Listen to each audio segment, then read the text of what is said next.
Ko kole peke u hufanga i ngai whatapu kai whakahoko ai proklama hanga mahini koeni pe mo Eiki Palemia o Tonga, Honourable Lord Fakafanua o whikau ake ai pe mo tau wakai ki ngai kaweinga pe mo whamui taha o oni mea koia o pohoko i o tau whonuani tau te whito ki ngai whatongia koia o pure anga te whamala ala peke mau inga maarie ki hau Eiki kau mafo ke kakai o whonua. Ko la vei be foki Eiki Palemia kau foki ai ngai whakatahalahi nai mea ki ai whitu una i ne whapatonu ki ngai ka veinga whikau aki pa mo whonuani ka wai a takai pa pehe ki anga koe e tataki o whonua.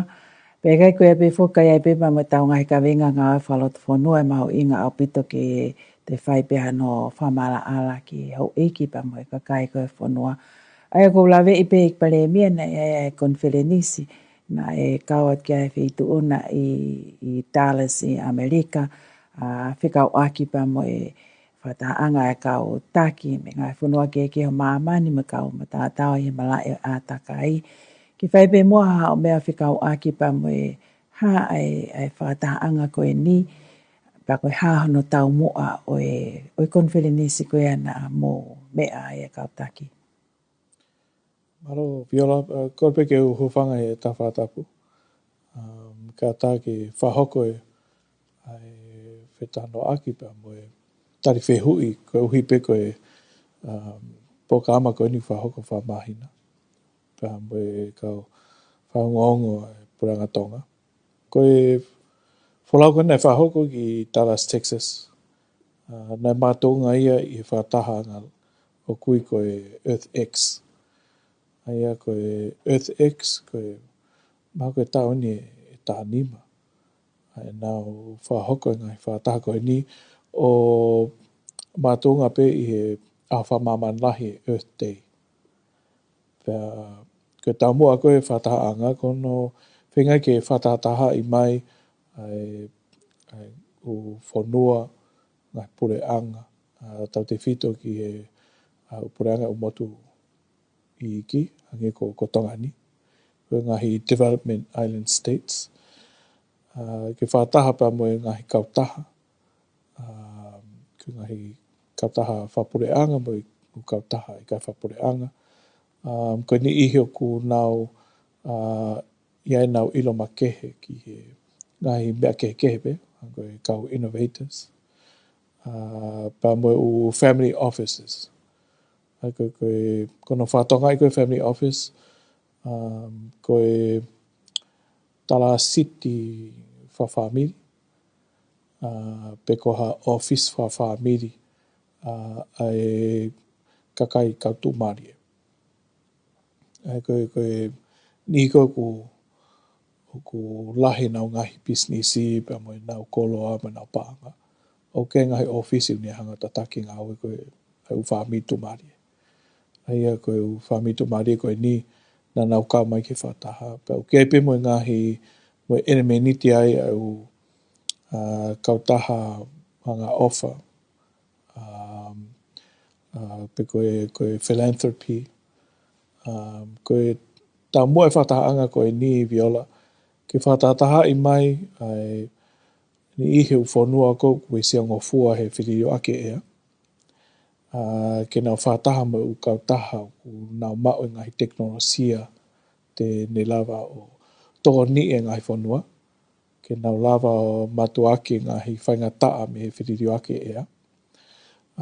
Pehe whoki ki hono o mai ngahi teknolosia ke ne hanga toho ni ai kakai u whanua ko whaingataa. Nau whaingataa ia he whiririo ake ea. Peo ke whoki mo tokang koe uhi koe mahu inga koe atakai. Ke tau malu i tau atakai koe uhi koe koloa mahu inga taha ia ke mo ui ai tangatapa befo ke mo ui lele. O hataha whi mau ke maa pito ai atakai.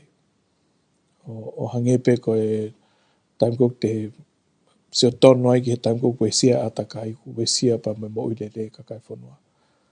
O hangepe koe ngai whanua koku oku uri ea, lahi air pollution, lahi ange ai nau mau ai kansa pa mga mahaki mana wā mo mea pehe. O ape ki he vai kai ngata pe i he atakai, hange koe ea ka koe mauanga vai. Moe mauanga mea toko ni, koe sia mo ia he atakai. Ai koe ngahi paparema koe iau ku whea moe uwhanua ko tope. Te mau inga ange kia ki tau tolu koe tonga ni, koe uhi koe tau wesia ngofua. Oi kai ngata pehi ngahi e ria koe iau koe ko ngā lahi ai, koe ngahi teknolosia ki he maonga iwi. Pea o tau whatonga mi oka topa tau ko si ai wesia ngofua tongani ki he maonga iwi. I he whetu takoi ki he ngahi koloa koe nuku. O mai koe kasa, mai tisolo, mai pensini, mai tōporeanga. Malo pito ik Palemia ko lawe ko e tahine ai whataha mau inga nge ko ke mea aki. Na iai nei ha whahinga rea makehe nei whakahoko e wheito una ki ha whainga maari e pe tokoni ke whaiha wakai ki ai me he whataha anga koe ni. Iau whawhiwhia pito nei tau e mau area pea whahoko e whamooni e MOU. Pe koe area pau pea mai kautaha Amerika. Koe kautaha koe ni o ku nau lorotonga ngāui ki Vanuatu. Ke whahoko ai nau geothermal power. Ai ko no viria koe ni e lua koe ni ke mao e mawhana koe makaafi. Koe ngau koe ni o ku whangataa. Koe uhi koe tau lava o whahoko wharerenga koe ni pa mga kautaha lahi koe ni. Kautaha lahi koe ni Amerika. O nau komiti ai e panga e 1 miliona Amerika. Ke whahoka whatotolo i tongani. Koe mausio ke kamata i kao mo tofua. Ai o ka pau e ngau i le rei whai ngau koe ni e mau pe ai uhila me tofua o taki mai ki hapai. Faka'eke'eke ai uhila koe mau koe me he makaafi, uhila koe mau me he sola, me tapiri o kike whangatangata pe ki angi koe matangi pia moe hopo koe me ai laa o ku hou o whapeo. Pia tene hanga ia o toko ni ai tau whawhalala koe ki he tisolo e aho ni. Ai kike toe whemau ke tau whawhalala ki he lere koe ni ai. Diesel generator. Ai au ku makatounga he lahi koe tisolo ko o mai mei tōpore anga. Te tau whawhalala lewa ki he iwi whakanatula tonga ni maupe koe uhi koe tau atakai. Malo koe ko mea koe ka pau e whainga maari ai pe e kamata me i kao mo tofua. Iaha whahinga uhinga makehe o ku whaia no whakaukau i a motu koe ni ki he porokalama koe ia. Koe uhi koe o motu koe ni koe o motu o swhapapau o ku iai ai hiwi koe ni makawhi. I kao mo tofua.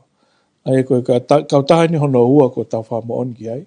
Tau lupe me he MOU nei whamooni i Hawaii. Koe kautaha kehe ia. Ai koe kautaha koe iana nau o si tānake nau tōngo 4 miliona Amerika. Ke whahoko aki e nau ngā oe mo nau whekumi. Koe Faka'eke'eke o ngā kautaha, koe kautaha koe na maurak whamooni Hawaii. O nau keri nau toi ki ristahi. Iai pe mawhana ia i he wheitu o kuof mai ki Tongatapu, te nau lava o mau me iai ai uhi la tak mai ki Tongatapu. Ko kāmo tofua, ko tofua o smahino pe o ku ashake ki o lunga ai makaafi. Pau ku na oslape nau tofa papau i koe wheitu e whainga fuataha. I he nau whekumi ke mau me iaha tau uhi la. Ai mau inga pito ko uhi koe toka teon ke kahau, ke kamata ke to e tau whawhalala me he iwi koe ni kulo tonga whahu mai me topure anga, whawho mai he tisolo me pensini. Pe o wawe a pito ngau koe ni. Kia e whaaam koe kong ki mui o wafi tu. Kamata anga wafi wa walu ko o stu ha mea. Ka koe whaingataa i he tawha koe ni pure anga. I he whai koe tā noko me o kau taha koe tawha koe pure anga o tuai. Ka mau loto lahi ke whawhai ngofua i ngā koe ni. Koe hui ka mau sio koe ki he wesia ngofua ai economy. Pa me tu whaingataa koe ni whanua i he tau whawhalala ki he iwi kou o mai me tō pure anga. Ai e malawa pike wesia he taim kou whahoka ngahi tau. Peko ngahi tutu unia upure anga u lalahi angi. E keki lawa ki aha tau. Ha tau lawa tatu ki ai. Kana ki ngata pe ai ai ngahi ola le leimi he whataha koe i EarthX. Nei mo kau investor. Nei lele au pito mau ngahi whataha noa. O iai mo ngahi tukupā i he laine o te au miliona. I he ngahi kautahi ni ihi nau. Fie tokoni ki he ekonomi ka Tonga. Ai koe ngahi tāno koe iau kulo Tonga whahno Moimoi. Pepo ke ngahi teknolosia fo au ki hono siofi tau potahi. Koe sio koe ki he mahu inga koe ni hono Tongatapu ne tau kau a whanua. Koe uhi koe ngahi paparema koe whai Tongatapu. I he ne hu mai koe me tōpure a ngā whawho mai i he area koe ni Pasifiki koe tau mua piki Australia manusira. Ai koe ngahi teknolosia wha o koe ni e tokoni a pito ki hono whailonga mai ki kau porisi pa pehevo ki kau tamaru i ne awhio. Ai lahi ngahi waka ku tau lava siofi. Whaka ofisiare pa ngahi waka o ku te keke lava e he teknolosia o whanuan o whaihano monita. Koe tāwhunga ngai mea ko lawe i pē mea i pehe whaitu ona e ura kau ke whakaukau ai ni ihi o ka kai whanua e whawhiwanaki ai le rei whakaekonomi ka koe e au sia e tongani me ngahi project puka ngahi porokalama tokoni ko ia mua wakai ki a ngahi ue sia he ātakai i ngahi porokalama ngā ue ko ia. Whiwhia ngā ue ai whaitu ona ke ono whapapau i ngahi tawhaaki ko ia. Aia koe uwhataha nai whahoko koe i EarthX nei ke whangatangata peki he langa wharalaka. Pa mono siofia ngahi teknolosia e toko ni ai tene hanga toko ni ka kai whanua. Pa mo pure anga i hono whahoko ni whatongia. Nā mau te wakai pa mo e tawhako ki ātakai. Ko huku mahino mai ai lang mamao tu pau wha. I he time koe na ne tutunia he voro tikui he tāhiwa fitu walu. Ke hoka Tonga ko Whale Sanctuary piko ha whetu kumihu whaki e whangatofua a. I he aho ko ia nei kei whaipe hono tamate tofua a ko uhi koe nau kakano pa moi lolo ko maho koe ai. I he aho ni maulau whapapau i koe maho inga koe tofua a i hene kei mo ui. O ku whawhawhaia i he maho koe 2 miliona ke tofua e ta. Pe ene peheo ku iai ai teke he taimini ke tau whamo oni ke mahu inga o e koloa koe ni whanatula o hange koe tō lahi e whangatofua koe whonu pa mo ika i he tau tahi. Koe mahu inga hono fua ai mahu inga koe ni ai tau koloa whakanatula. He oku malawa lewa ke tau hanga o tānakia koe asset pe koe koloa e whanua. Ka tau whapipiki ai ahono mahu inga. Aia tau whatata pe koe ne tuke taimi niu ki tau lawa wha mahu inga i ha tau koloa whanatula koe uhiu ki ke mau i tongani ha lolo pe koe maka mahu inga. O ki ke ha tau taemoni pe koe ha tau whainga koloa whanatula hangi koe goal la whainga mea pehe.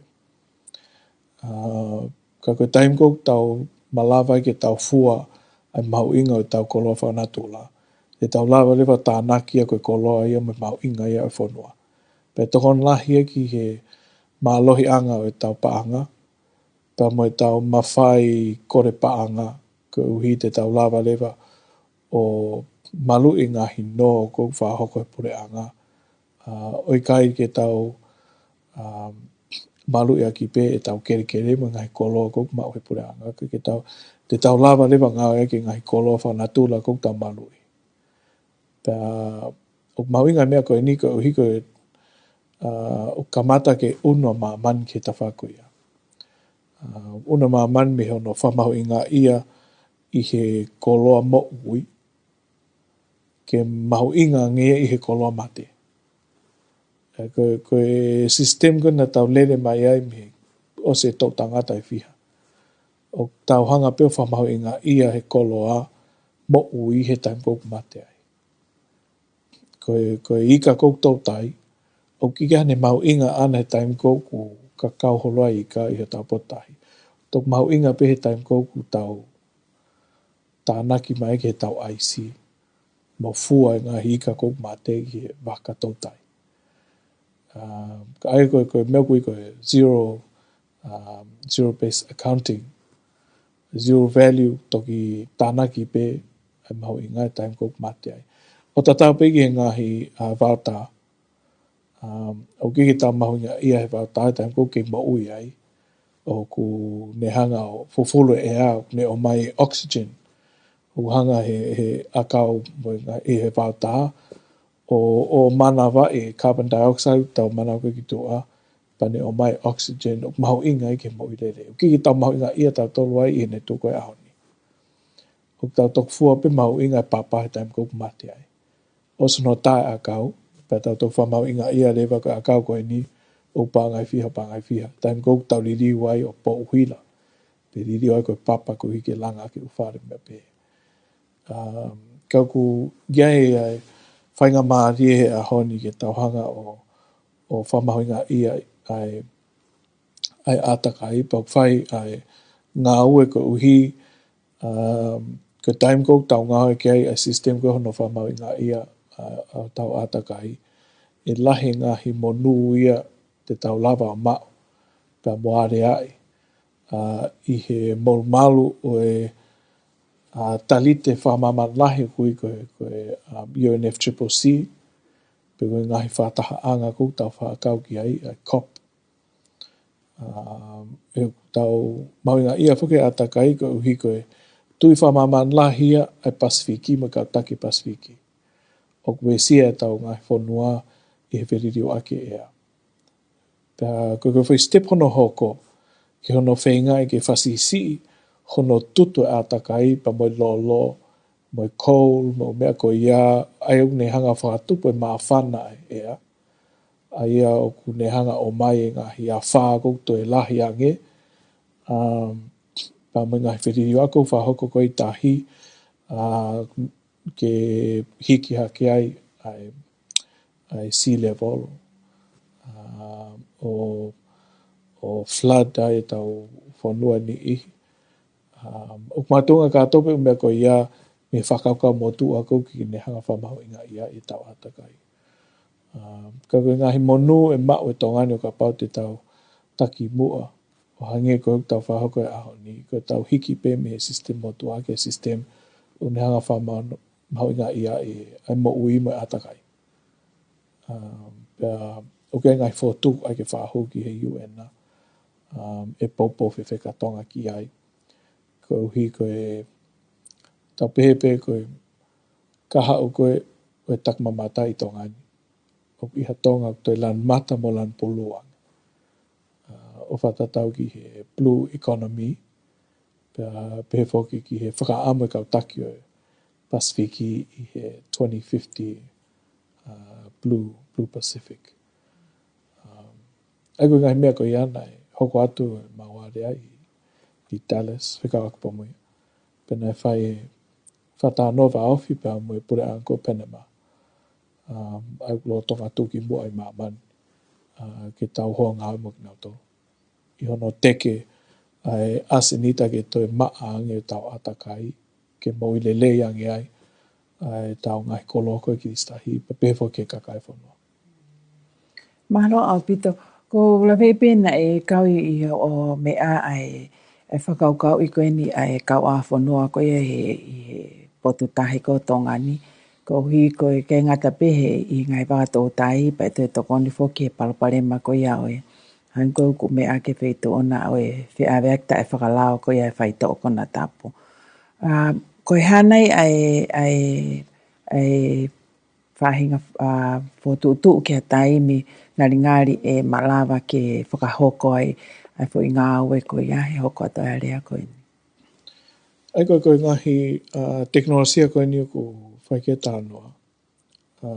O maulo tonga tese taimi. Ai koe uhi koe software pēia. Ne ngau e aki AI. Koe tuai pē hono whakatau kei tau kakaiki ai. Pa mono whahoko no totongi ai software koe ia. O silere i tonga. Ai kono whaikeke mo e whongalo tonga.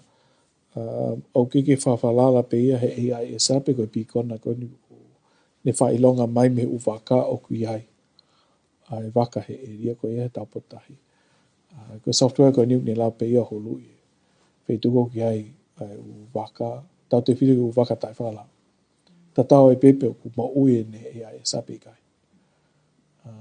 Koe ngau e koe ni ulo tonga lere pe taimin. Tau pepe koe tau whapanga whaupe si ulai ko si ngau e ui system whauhui koe ni pa e tokoni ange e ki e malu koe ni e tau kawa a whanua. Tau te whito ki potai.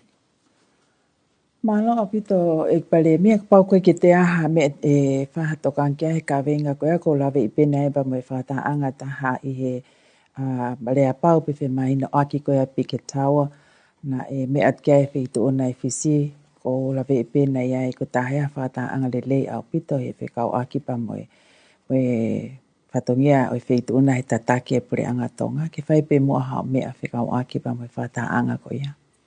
Koe whatanga nau kaut ki ai i whisi koe troika. Koe troika, koe sea koe i he whoromu, i he whataha ko o si, whataha lo tonga, mo e whataha koe ka hoko mai.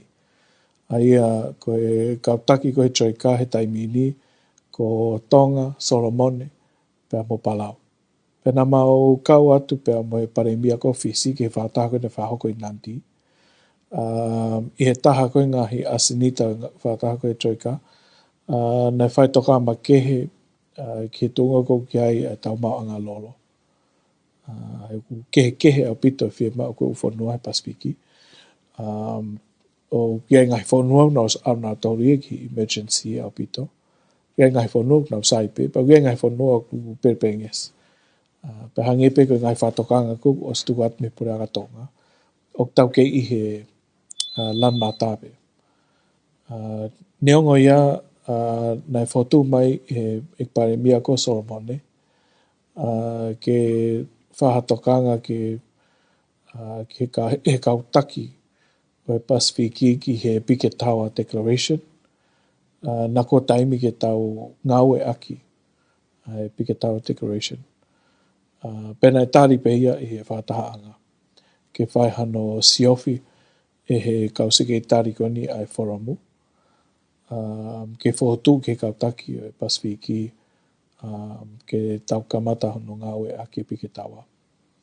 Ai ko Pike Tawa me koe framework ia ki he Pasifiki tene hanga tataki ai whaunga ke malui ai uwhanua me hangahi whatamaki.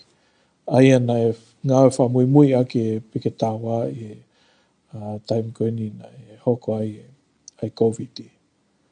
Pea koe tu ou ai ni no whotu ke tau ngau e aki Pike Tawa koe uhi pe koe si koe ki he crisis koe ni ai lo mātunga e tau koe na whahoko Iran. Koe hanei Ha mea e whitu una whikau aki pa mono aonga o e te whoke ngau e aki a mea ko ia he i pa taimi ko ni whaingata a whamapure anga o koko.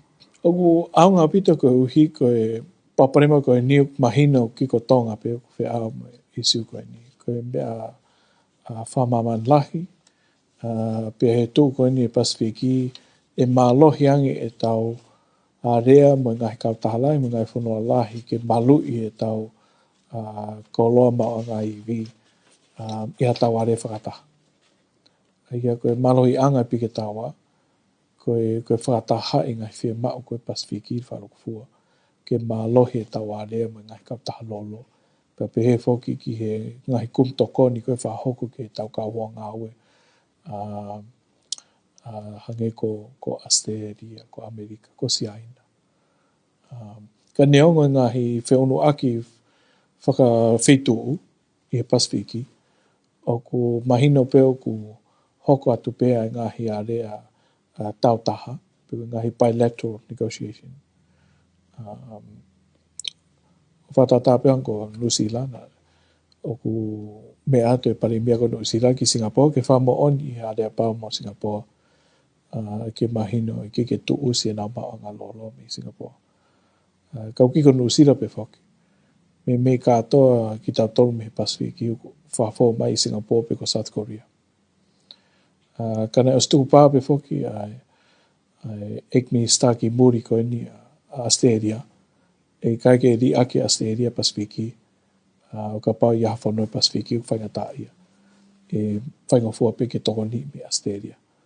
Pe taim tatau pe i he whata noa a Marco Rubio, ko e Eiki staki muri a Amerika, pa mo Eiki staki muri ko a New Zealand, Winston Peters, na tā noa pe pena tūpānge a Amerika ki New Zealand. O ka whia mao, tēnā o lava pe toko ni, ai mao ngā lolo ko ni he Pasifiki. Pena os whahoko mai pe he, ampastoki si aina, ma tā no i hapai wikosi. O ku whie tala noa si aina, ki ha tawhak tēnā o ala tokon mai ai, ki he tau mao ngā lolo.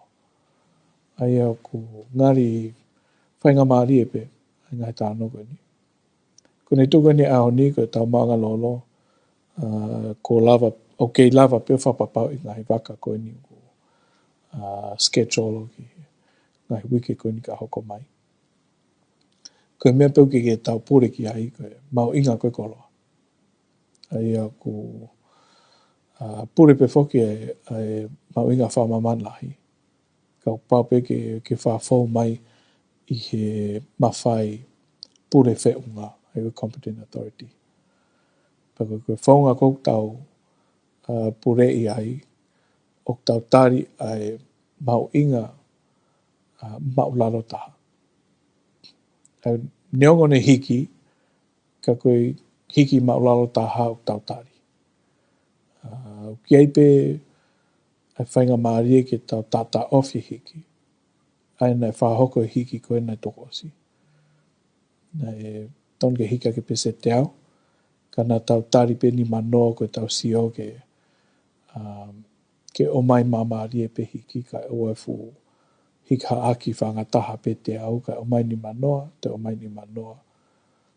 I he tawa area koe mo ka tālolo.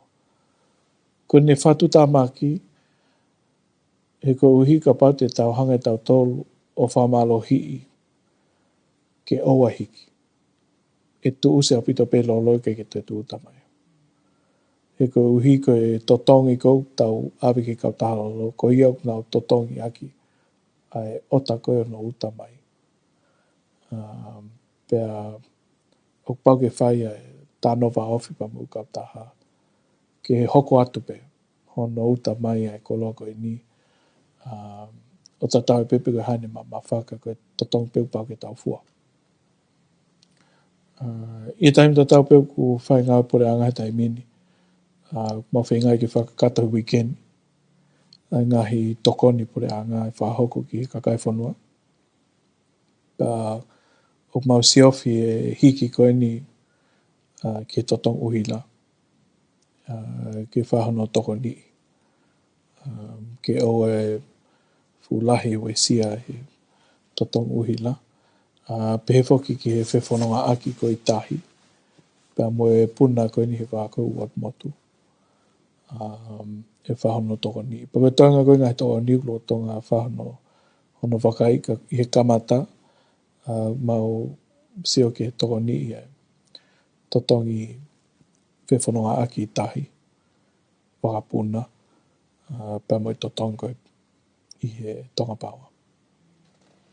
Mahalo apito Eiki Palemia ko lawe pe i o me a te mala alange ngai ka venga ko ia pe a nge ko ia ko me a ko ke ngai ta faaki ke toko ni ko o fu ongo ke ka kai fonua ai uesia ko ia i he lolo ma ta faaki ko ia o koe ta ngai ka venga whika o aki ko ne o tuku holo he media whika o aki pa mo ni mavalo miliona ko ia ko pehe ki tua ki koe ki he kautaha uhila ko ia atonga. E lava ke whamala alangi he wheitu una e mo oni o e kaweinga ko ia.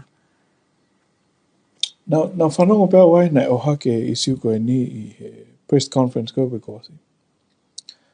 Pēr nau au whakawhanga maari ki he pure koe kautaha tonga pāua ke ni whamala ala mai mo oni ngahi whika koe nā. Pēr nei tari mahino mai pē CEO ki ke ha no ia ai tonga pāua kua ki ni mangofu miliona koe nā. Pēr nei ospet press conference ko e nā pēr nau whetu takpe tonga pāua ke o mai nau ngahi reporti ko os atita. Ai koe whika koe lahi nau no koe nai whahoko e wawhi wani mata ko osi. Ai ko os whapapau i mai CEO ke kia ha liriu ia ki ai. Nei ki ke ofi e ki ni mangofu miliona. Koe audited accounts ai katoa mo ua tonga pāua i he ua noa mo i konga miliona. Ai o koe whika toto nupe ia. Pea nei toi whetu taki mai mo i panke ko no koe nki ai. O no me ia e tonga pāua. O toi whapapau mai pe panke koe lahini ai no. Ai whika koe nu ase reporti. O ki teknikale mea koe ni, koe uhi o ki ai konga ai no tiki ke toho i he tonga pāua. Ka koe mea ka pau e tānak me konga kou tiki ke toho i tonga pāua o kaipe ke ofi mo ia. Ko tui maha koe pānga ko iau tau mua ia ki he nau generator for all pe koe ngahi poka ama koe ki he solar.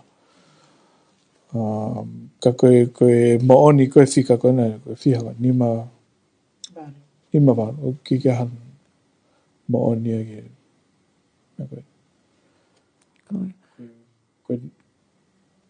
koe no o ku tānak whalukufua i hi ripoti paanga koe ni ai tonga pahua. Pono tānaki koe uno ku ua no me konga. Koe wheitu una fo koe o ku toe minister responsible ko ia toka ngai ai ta whaaki ki he waa whakamatala pe koe information pama. Koe hae anga tapang mo wheitu una whakakaukau ki lahi ngai whakamatala o ku tae mo oni o ku tau pepe ho whangai whakatapu whano whawhanga aki koe ia oi whonua. O ke hepe whuki ngahi whainga maari e whakalao ki whatonton ai o ka taha koe ni. Pea o ke whuki mo ngahi tutuoni whangaue ki o ka taha kou laiseni ke nau whaipau ki he ke nau whaipau ki ai he ku hape ia ngai tutun ko ia ku oktapu no whamafola ngai whamatala loi. Pea ne osiai ku whatokanga ki he media i he kuohiri. Koe whataha ai Media Association of Tonga, I met. Whatokanga ki he media ku koe uhi, koe fourth estate, pe koe whaahono whā ai pure a ngā, koe mitia. Pau mau inga o pito ke nau hanga o ngā ue re rei aki, ai mawhai kou tuku atu, i he kupu uruaki, koe konga uruaki o konistu tone, koe tau taina e press. Kau toi iai pe whangata ngata i he konga uruaki konistu tone, o kiki ne hanga e o whaata ai whamatala loi. Pea o kei whakatatau pe, ai tau taina ko ia ki he tutuni e lau. Ai koe lau kovi, koe whamatala loi, o tai whakalau. Pea ine tuku e honi, o ku whaihi ehi pure a ngā mihono whatontone mitia. Koe uhi, koe kono mo'o ni, koe mea ia mitia ki nā whatontone pe ia nau tolu. Pea o ka pao lewa o mahino ia o kike poto mitia ia hono whatontonu i pea ki nau tolu. Ton lewa ke whaha ngā ue ia, ke whafokfok mai nau tō whatatau ki he lau.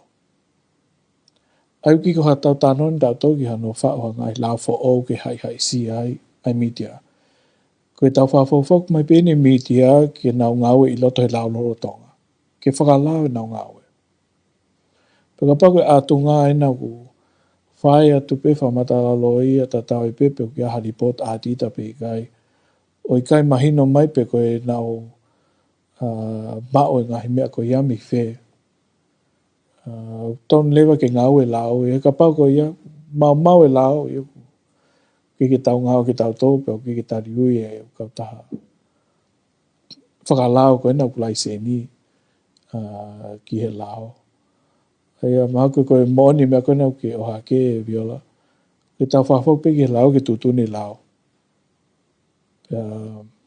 Maha ton pe ki whahano si ofi. Ka nau os whatokanga pe ki media. Ko uhinga nau whatokanga i he whataha koe Media Association of Tonga. He nau se kau taha media na nau lipoti ki nau tōluia whikau aki pa moe wā tonga moe whonua. E tau wāwha diplomatika. Pena e halai mena nau lipoti ki ai.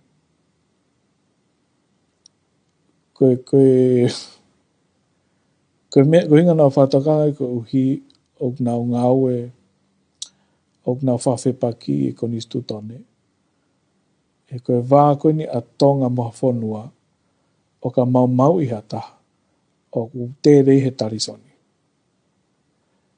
Pea na o hake mea koe ni ko uhi koe kautaha mitia koe ni na e toi whatontonu e nau lepoti mei he whonua koe ni. Hiri e mau whatokanga ki whatontonu na ripoti u halai nā mau. Mei tonga. Pea nai toi tohi wha diplomatika mai whonua koe ni ki whatontonu e nau ripoti u halai. Pako hinga nau whatokanga ki mitia. Ke nau tauhi ngahi ripoti o ku mooni. Pea ka pau whatontonu atu pa nau whatontonu. Ai ukhao e mitia ko ia, nai ki whahangai whalau ka nau tonu. Ka koe whatokanga nei whahoko, ko tui mahu ke kautahape ko ia nau ilo e nau hala nei whahoko. Kai kehi koe, ngai mea koe ni, o hange pe ia hano tesi, e tau te makalati, pea mo e tau taina o e tau kau whai ongongo. O i loto pe i malu o e lau. Pea ka pauk nau mau i lau, ton lewa ke nau tokanga nau toria ke tam ngā ue e lau. Ai au ku, koe ospeni e mahina e whaa, tau whatonga i maha koe tua ua pe tua tolu. Ai nau ngā ue hala aki e lau. Maha te tau kamata aki ngai whatokanga. Pea ka pau ke hoko atu pe ngahi mau lau koe ni, mea de vai tawhaki lao pa makau polisi ke nau ngau ki ai. Ma lo bito e Palemia ko tu ko tahia ha whamatala maho inga au pito ke mea mai kia hau Eiki wa mga kai whanua whika ak mo fika ko ni mo ua ko ni e tukua ki he kautaha uhila a Tonga. Pia taim te tau pia koe whamalo ko i koe whanga maari ke toi mau inga maari e angi ai kawe inga ko ia. Koe whakao si pe e Palemia koe ai kawe inga whikao aki pa moe pia moe keri maka koloa koe kiristahi whahoko koe he kautaha tō molo. Whewhe ai anga ho o mea ki he tuunga ki ai whatongia koe pure anga. Koe pera vei koe konga ngāwe koe ia koe savea pe moe anga ngahi wakai pe whakatotolo. Ai whaianga pe moha o mea whikao aki pa moe ka veinga koe ia moe tuunga koe ai pure anga. Koe ka whenga koe ni nei ka mata i e pure anga koe ni a pohiwa tūne toa. Nei whamoonia he ale a pau pia moe kautaha koe ni. Pia liriu mai pure anga ki a Sovaleni. Nei ke whahari riu ki ale a pau koe ni. Pia mea Sovaleni ke pure anga koe ni a Faka'eke'eke. Nei toi whamooni pure anga koe ia ke whafoua ale a pau pia moe kautaha koe ni. O ke aku ilo makehe aku ki he isiu koe ni koe uhi nau whahoka taim nau sea whare area ai debate. Nei kau mai kautaha koe ni. Pia moe ni ihi he kau society civile me kau tau kei he malae koe ni. Ki ha debate tau taina e whahoko i whare area. O mahino ai tō lahi anka kai whanua ki nau loto. Ki he keri koe ni maka koloa koe ki ristahi. Nei ospe mahalo e ngahi aho si me iai pe koe wike fiha. Ko toi whamooni pe pure anga koe ni ko osi i area pa o whafo o na warea. Pa mai kautaha. Pea hoko ai lahi tai whi maari e. O a mai ke ririu pure anga i November koe tau ko osi o maurere mai koe tau ni. Ko anga o wakai ki ai neongo tau osi whamooni ngahi area pau me kautaha.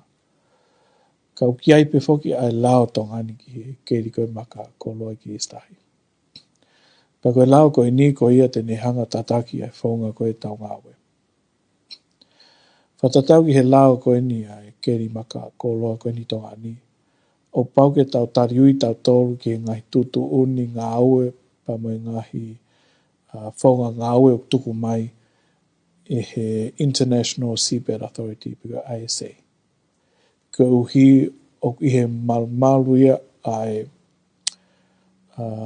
UN UNCLOS. Ai ko United Nations Law of the Sea. Ai au ku kau kia a tongani. Ai ko talite whamaman lahi en. O kau kia a tongani pa ku tutu uni e talite koe ni koe ISA, piko International Seabed Authority. Ko nau tolu nau hanga pure i e ai keri koe maka koloa. E ngahi potu tahi koe ni high seas, piko international waters. Koe tau kau ki ai, koe uhi uluaki, ko tongani, koe whanua tau kau ki ISA, i he malu e UNCLOS. Koe mea kou whapelpere ngesi, koe uhi o ku lorotonga ta ofi i he ISA, ai keri koe maka koloi ki istahi. I he high seas. Pea o tau tari ui ki ngai tutuni koe ISA. Koe uhi koe me euk tutuni he tau lao. O hanga he lao koe a tonga ni o hai ki tau tolu ki ngai tutuni ISA. I he malu o e Law of the Sea. Aia koe tege ke whamaoni e pure angai koe ni. I harea pau ke tau keri ha maka koloa. Koe uhiu ke tutuni ISA o tapu. Pau mātunga tutuni ISA o tapu. I he lau ai kau matao tao o tigege lai whiunga tau ilo. Ki ha ngahi whaunga i lau ai ke malui ai atakai o ka whahoko ha keri ai ngahi makakoloko ni. Ai koe ku tui whawhoi tui ako.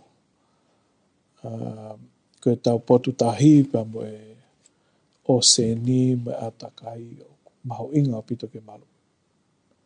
Ka koe anga koe ni tu koe ni lau e whanua. O pau ke tau tari ui ki he lau koe ni ko tari hi tonga ni. Pa koe lau koe kui tari koe tonga ni o ne hanga e ia o whamalohi ke tau tari ui ki he tutu oni ai ISA.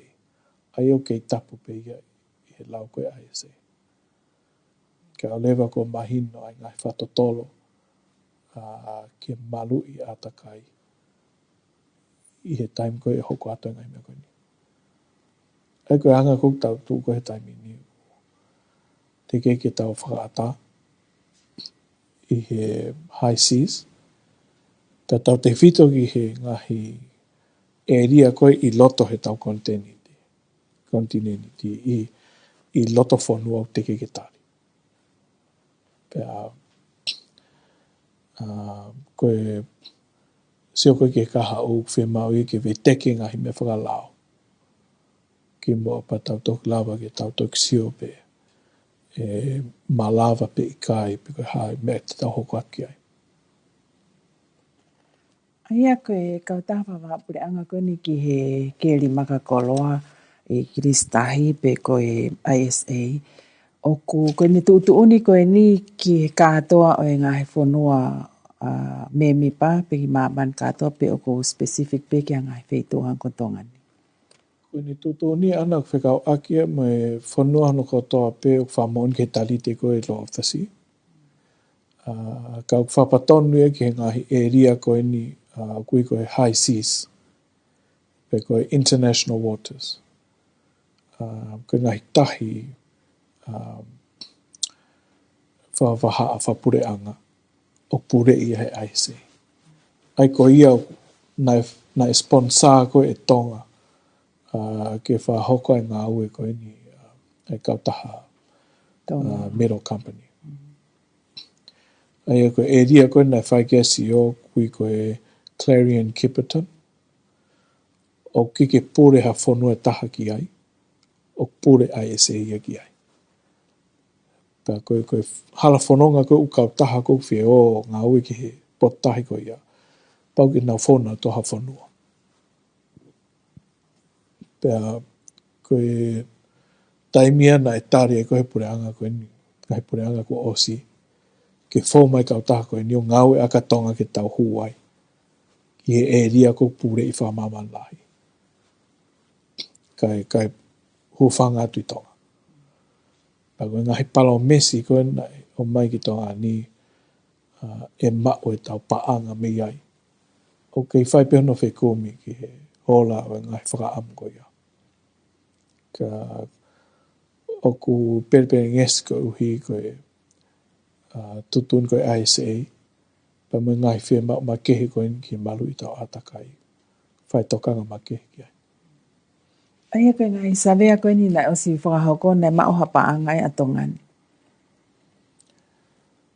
O ko tui peo ke ngahi totongi o mai. Ka koe ko mao o kia ngahi whanua ena nau whahoko mea tatau pe nai lahi ange nau totongi nau tolu i tonga. Ka koe ngahi area ko ia o whaipe hono si ofi ko uhi o ko te keke whakaata mai ngahi area.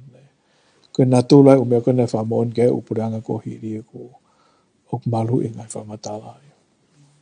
Eke ke rawa whitu una o access ke ngai whamatala koe ia. Te lava pe o access ki ai. Ka koe mea koe ki hono tuk mai ki tō au. O ku perepere ngesi nā tau toi mo ua tau tō wai. Ka koe mea koe ko whemau ke mahi no. Koe lelei whalukufua koe ni ato ani me tau atakai.